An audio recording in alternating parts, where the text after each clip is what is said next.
Be blessed by the divine. Story of My Life by Sri Vethathiri Maharishi. Chapter 12, Government Service. By about this time, the legislature has passed an act forbidding the taking of bets on horses races everywhere else, except on the racecourse itself. At first, the act was enforced within the city limit. So several race clubs started functioning at Saidapet, beyond the toll gate. I continued to work there. But in a few months, the operation of the act was extended to all places throughout the Presidency state. I lost my job. My brother-in-law had therefore to take to job hunting again on my behalf. One of his patients was Mr. Natesa Iyer. He was taking treatment for stomach ulcers. He was employed in government office. My brother-in-law explained my plight to him. Looking intently at me, he felt a strong urge to be of some service to me. He said so in so many words. He offered to take me to a friend of his on the following Sunday and arranged to get me employed. He came accordingly next Sunday morning, and I accompanied him to the house of a friend of his named Mr.Rajagopal Naidu.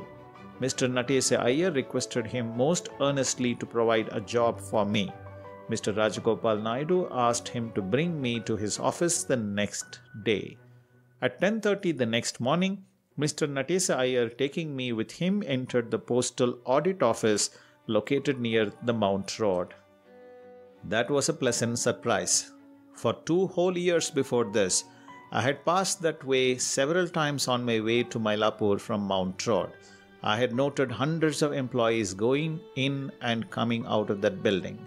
What a good thing it would be, I had often thought, if I could find a job for myself in an office like this. Great was my surprise, therefore, when I found that I was taken to the very premises where I wished to find a job for myself. Mr. Natesa Iyer wrote out an application for me and I signed it.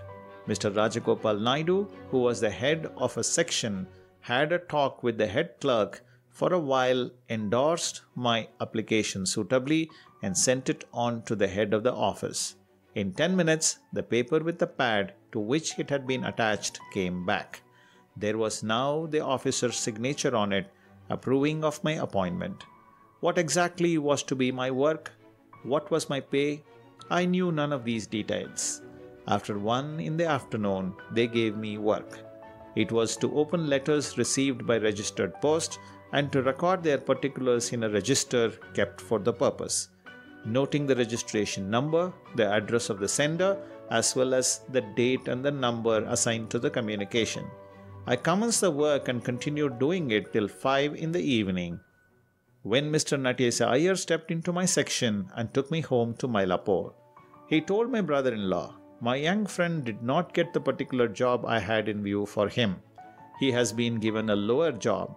They have promised to give him the higher one as and when a vacancy arises. Of course, I was disappointed. The pay was just 15 rupees a month. If I declined it, I knew both of them would be sorry. So I said I would take the job. With the utmost sincerity, I carried on with my work from that day.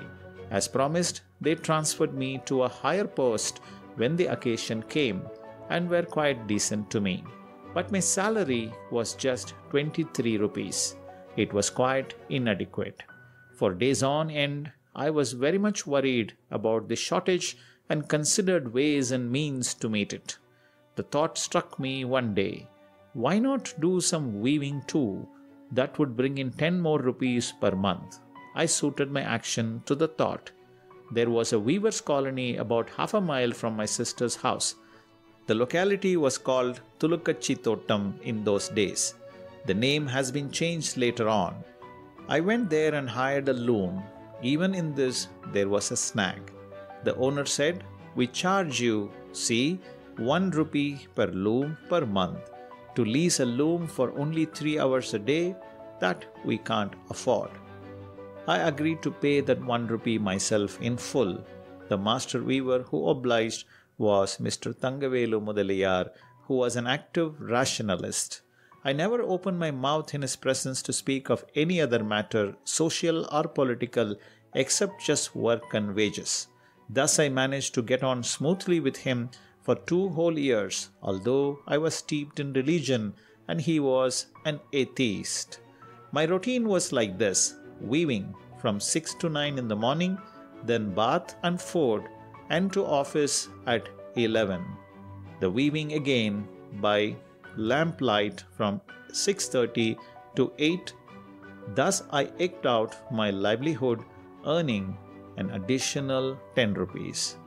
Later, I got a teacher's job in an improvised school.